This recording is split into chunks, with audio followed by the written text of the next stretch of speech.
Welcome to The Deep Dive. Today, we're really hoping to create a calm, focused, and just unhurried space for you. Mm. A space dedicated to helping you feel truly comfortable navigating everyday English. Yeah. So you can think of this as a special deep dive brought to you with the whole mindset of Fluent Mindcast.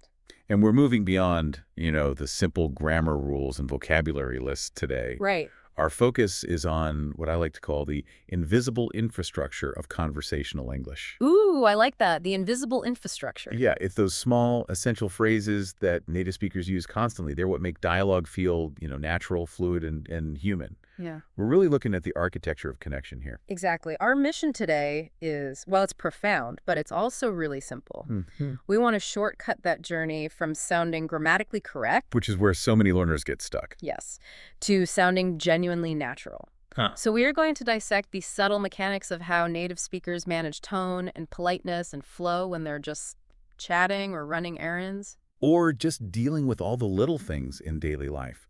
Because as, all the research shows, these are not just filler words. No. They are sophisticated tools. They soften sharp corners in a conversation. They signal that you're actively listening. Which is so important. It's critical. Yeah. And they communicate this emotional context that just, raw data transfer simply can't handle.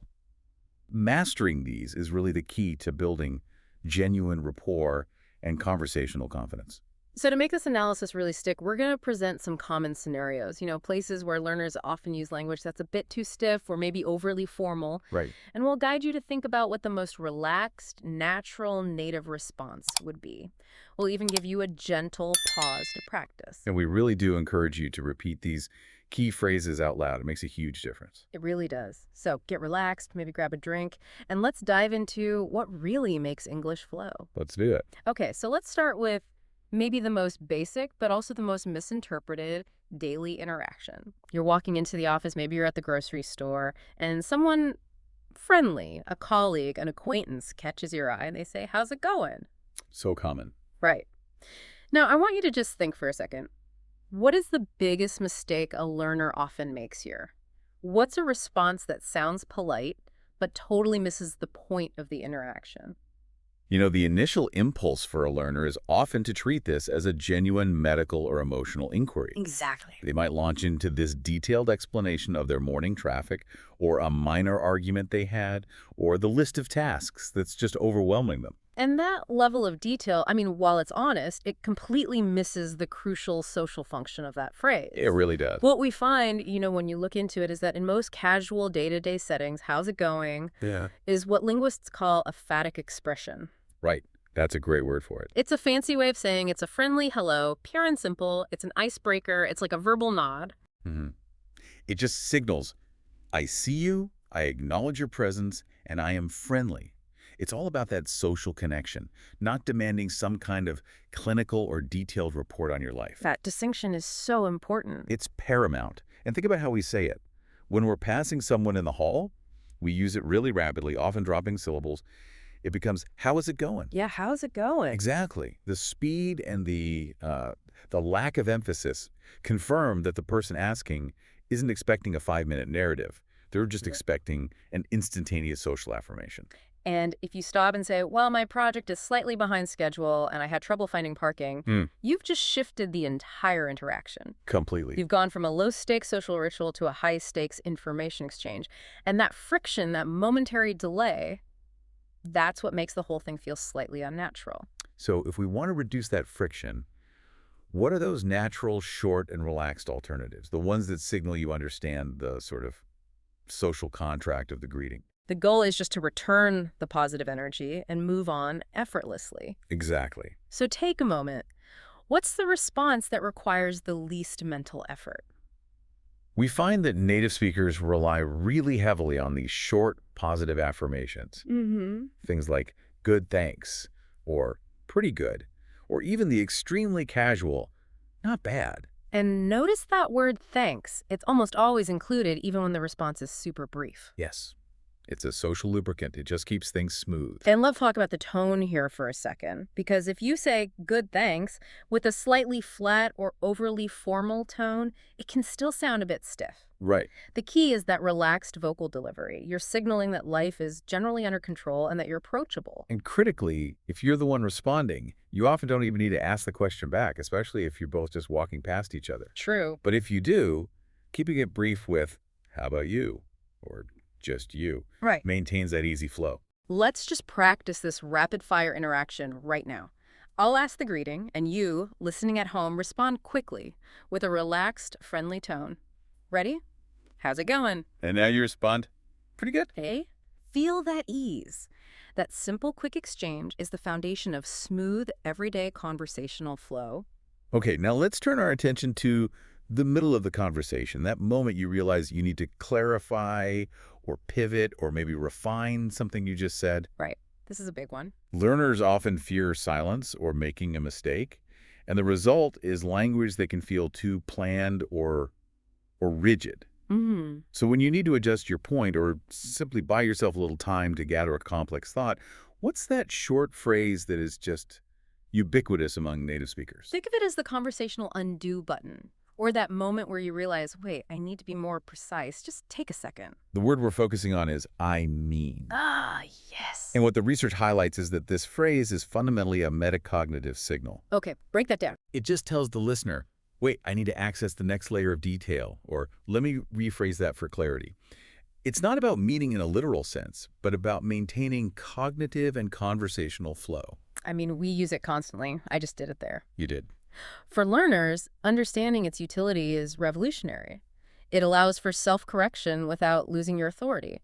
For example, if I said, the deadline is tomorrow, actually it's end of day Friday, Ready. the I mean bridges that gap between the error and the correction, and it makes you sound thoughtful, not incompetent. And what's fascinating here is its use in argumentation or explanation. If you're laying out a complex series of ideas, using I mean allows you to introduce examples or contrast. Well, good point. You could say, it was a complicated problem. We had hardware issues, supply chain delays, and poor weather all at once. Yeah. It adds that explanatory depth. I always thought I mean was just a filler word, something to be eliminated for formal speech. Yeah. But it's more active than passive, isn't it? It absolutely is. Compare it to purely passive fillers, like or those just signal hesitation.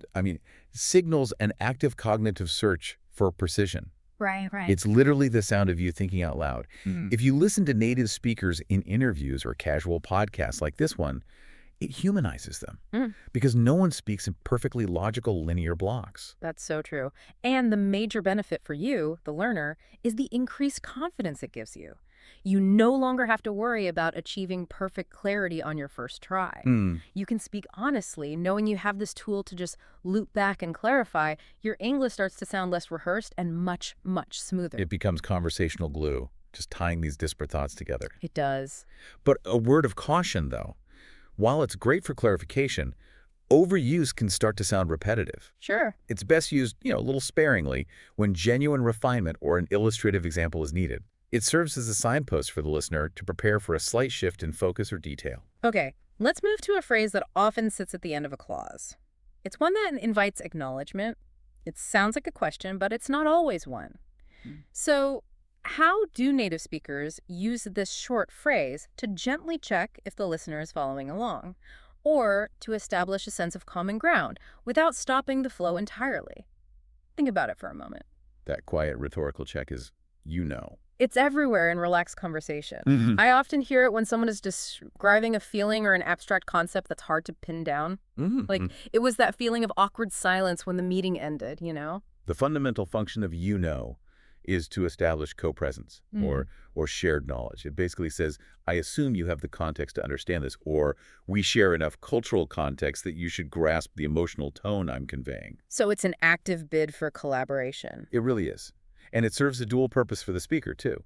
It acts as a verbal pause, allowing the speaker to formulate the rest of their sentence. Right. It buys you time. It helps you organize your thoughts while simultaneously engaging the listener.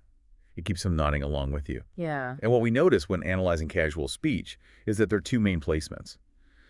When, Makamo is placed mid-sentence like he was going to quit, because of the management change, it's mainly functioning as a hedge or a thought organizer. Okay. But when it's placed at the very end, it was truly terrible. Yeah. It's a more direct appeal for emotional solidarity or agreement. That's a great distinction. And the interesting linguistic detail is that many native speakers are completely unaware of how often this phrase surfaces in their speech. Oh, completely. It's just so deeply baked into our relaxed communication patterns. It adds a certain warmth because it implies a relationship or a familiarity strong enough to assume shared knowledge. But the moderation note here is arguably even stronger than what I mean.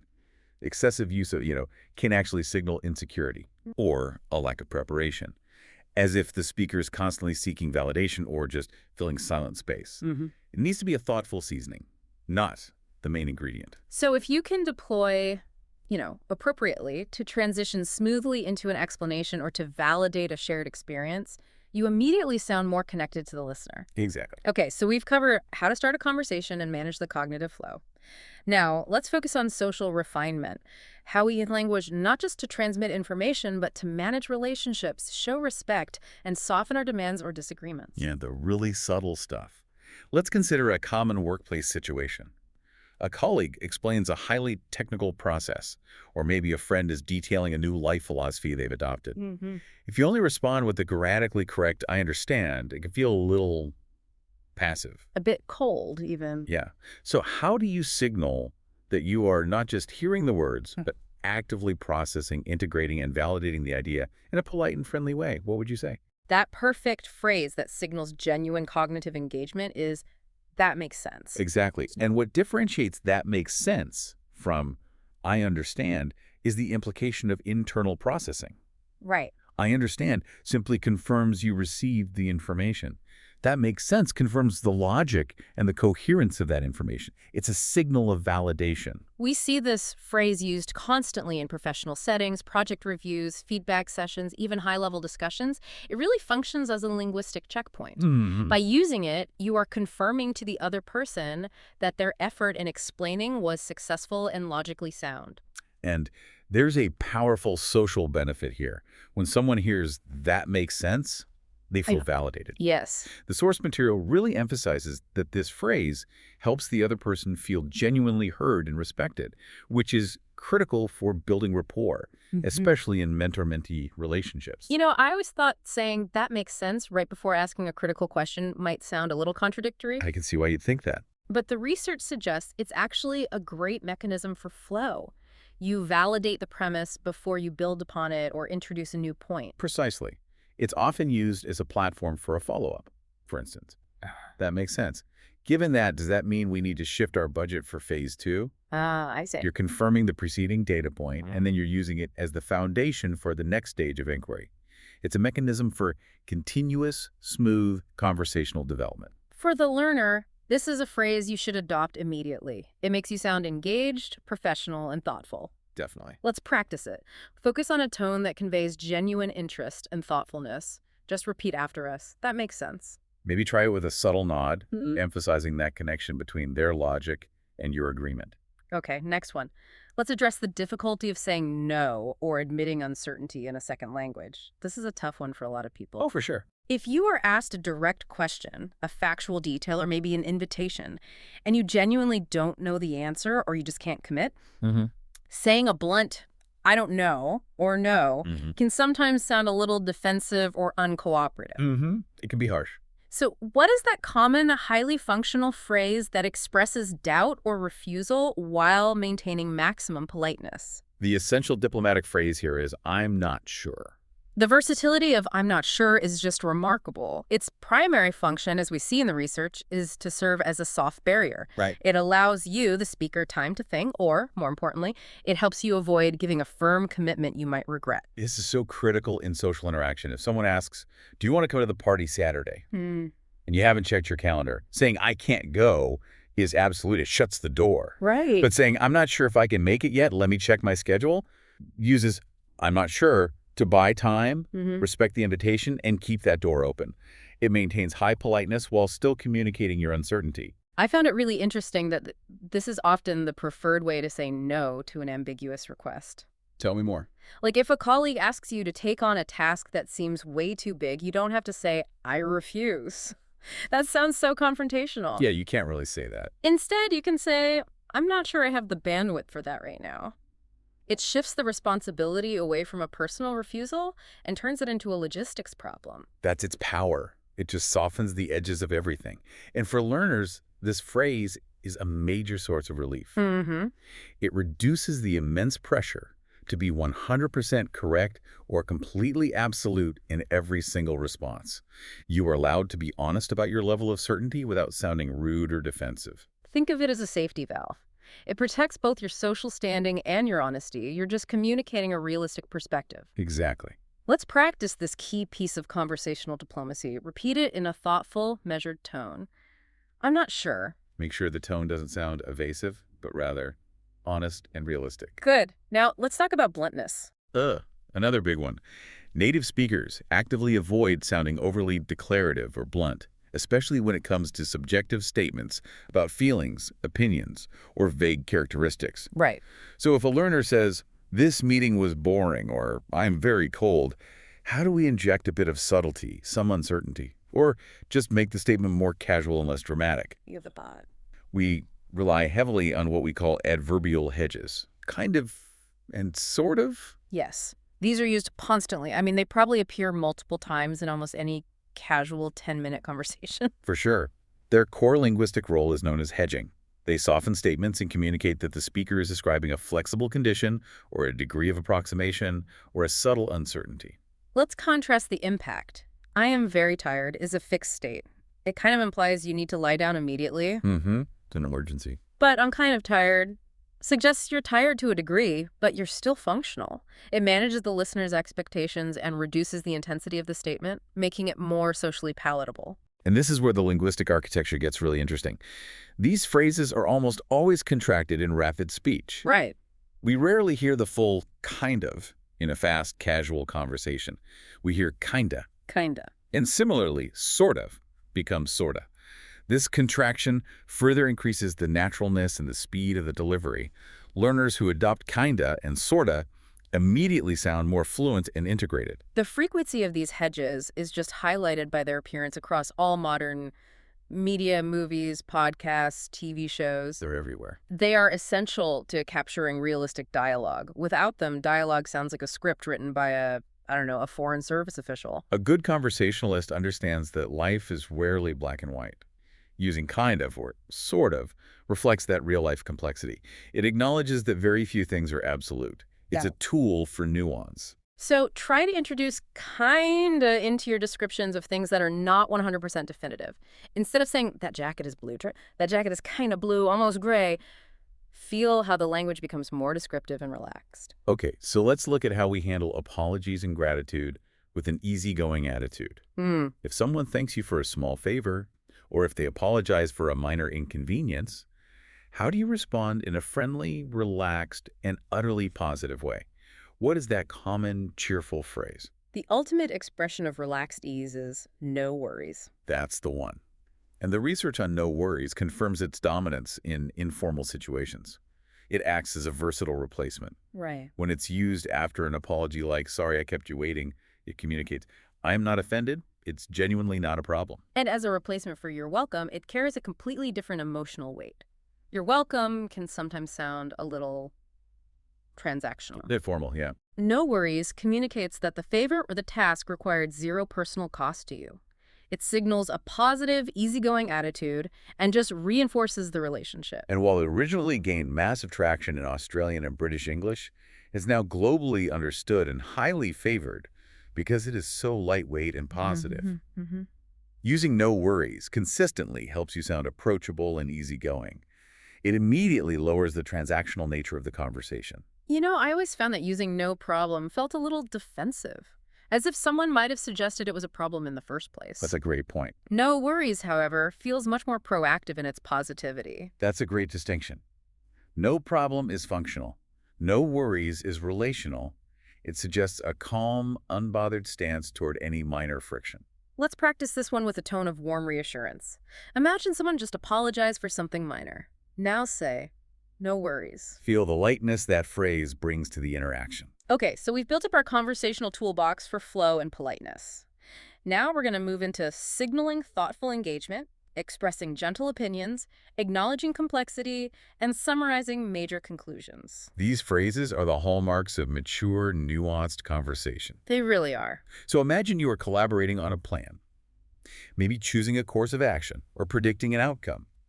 But you don't want your suggestion to sound like a hard command or an aggressive certainty. Right. You want to be a team player. Exactly. You want to offer your opinion, but keep it open for debate.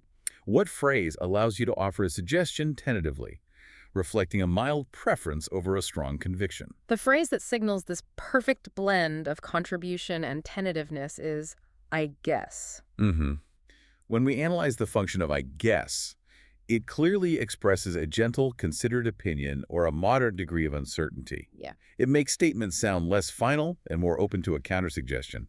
If you say, I guess we should leave early, it's an invitation for input. But if you say we should leave early, that's a decision. Exactly. The inherent politeness here is key. The research confirms that I guess is often used to show politeness or hesitation, particularly when you're making a request or suggesting a path that might inconvenience others. It hedges the imposition. It does. Yeah. Now, a crucial piece of nuance here is the role of intonation. This is huge. If you say, I guess, with a rising inflection at the end, it sounds highly tentative, almost like a question seeking permission.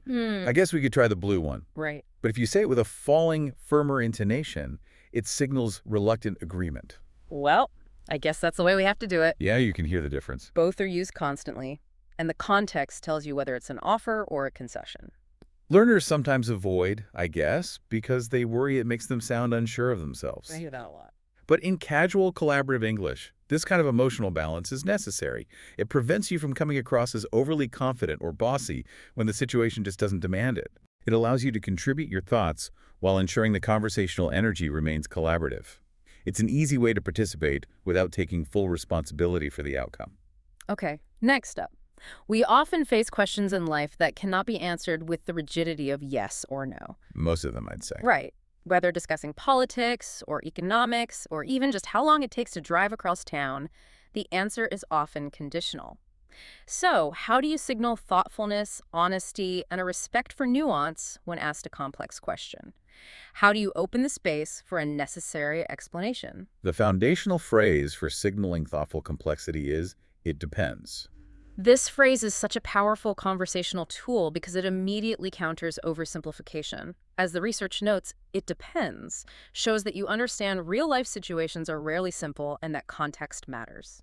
You are not forced into a binary response. And this is a massive maturity signal in a conversation. Yeah. A learner who replies with a simple, inaccurate yes or no to a complex question risks sounding naive. Yeah, a bit simplistic. A learner who uses it depends signals that they are engaging in thoughtful, conditional thinking, which is a highly valued cognitive skill in professional and academic settings. Let's take the classic example. Is English grammar hard? A beginner might say, yes, very hard. A native speaker or someone engaging in a more nuanced discussion will almost certainly reply, it depends. Right. It depends on your native language background, and it depends on whether you focus on written or spoken English. And the structure that almost always follows, it depends, is that conditional clause introduced by on. It depends on X, Y, or Z. This sequence allows you to break down the answer into manageable, realistic parts. It's honest, realistic, and highly functional. It communicates that you respect the complexity of the query. By adopting it depends, you move immediately from being an information recipient to being a thoughtful analyst of the situation. Which is essential for sounding authoritative and engaged in deeper discussions. Okay, finally, let's look at a key organizational phrase that learners often misinterpret literally. I think I know which one you mean. When you're weighing pros and cons, or when you're trying to summarize the most essential takeaway after a lengthy debate, how do native speakers introduce that final, non-negotiable conclusion? That rhetorical signpost is, at the end of the day. Yes, and we must clarify immediately that this phrase has absolutely nothing to do with sundown or the working clock. No, not at all. The analysis clarifies that it serves as a linguistic placeholder for the idea when everything is considered, or The ultimate defining factor. It plays a crucial organizational role in a conversation. When a discussion gets messy or derailed by details, dropping in at the end of the day serves to prune away the unnecessary information and bring the conversation back to the central, most important point. It signals that you are shifting from detailed analysis to a high-level perspective. Think about its function in a debate. You might spend 30 minutes discussing the cost, the color, and the engine size of a new car. And then you conclude. At the end of the day, reliability is the only thing that matters. Right. Just cuts through all the noise. It signals a calm, considered final perspective. We find this phrase appearing heavily in business, political commentary, and just deeply considered casual conversations. It lends a thoughtful, almost philosophical weight to your conclusion. It suggests you've weighed all the preceding arguments and you've arrived at an unavoidable truth. It acts as a powerful summary mechanism. I mean, you could use ultimately or the bottom line is, but at the end of the day, carries a slightly more approachable, less corporate tone. Yeah, that's a good way to put it. It makes it perfect for everyday usage when you want to sound thoughtful and grounded. And mastering this phrase allows you to sound like the person who can synthesize complexity and present a clear, definitive takeaway, which is a valuable skill in any language. Absolutely. So we have spent some time now dissecting these invisible mechanisms of real English conversation. We've covered everything from that simple relationship affirmation with "how's it going" to the sophisticated tools of clarification like "I mean," and the necessary complexity signaling of "it depends." This really wasn't just about vocabulary acquisition. It was a deep dive into conversational architecture. Right. And the core takeaway is simple. These small, frequently used phrases are the glue. They're the shortcut to conversational confidence because they effectively manage tone, politeness, and the smooth human flow of dialogue. And this knowledge shifts your focus. Mm-hmm. It moves you from striving for grammatical perfection, which can be exhausting, Paralyzing. to striving for genuine connection and relaxed communication. You are now equipped with the tools to hedge your statements with "kind of," to gently decline with "I'm not sure," and to synthesize information with "at the end of the day." So here is our reflection challenge for you, the listener. Think back across all the expressions we broke down today. Which one felt the most foreign to you, or which one surprised you the most in its frequency or utility? We encourage you to choose just one or two new phrases that you haven't been using before, perhaps the diplomatic, I guess, or the reassuring, no worries, and consciously try to integrate them into your very next real-life conversation. Start small, stay calm, and just focus on that feeling of flow. The goal is not accuracy. The goal is comfortable, supported communication. And if you found this deep dive helpful in making English feel more natural and less like a rigid textbook exercise, please leave a like on this session, subscribe to the channel, and engage with us. Yeah, we'd love to hear from you. Comment below and let us know which of these everyday English phrases you found most difficult to master, or which one you think will be the most immediately helpful in your daily chats. Thank you so much for investing your time and energy with us today for this detailed exploration of conversational fluency. We look forward to guiding you through your next deep dive soon. Always here at Fluent Mindcast, your trusted place for learning simple, natural, real-life English. Take care and keep practicing.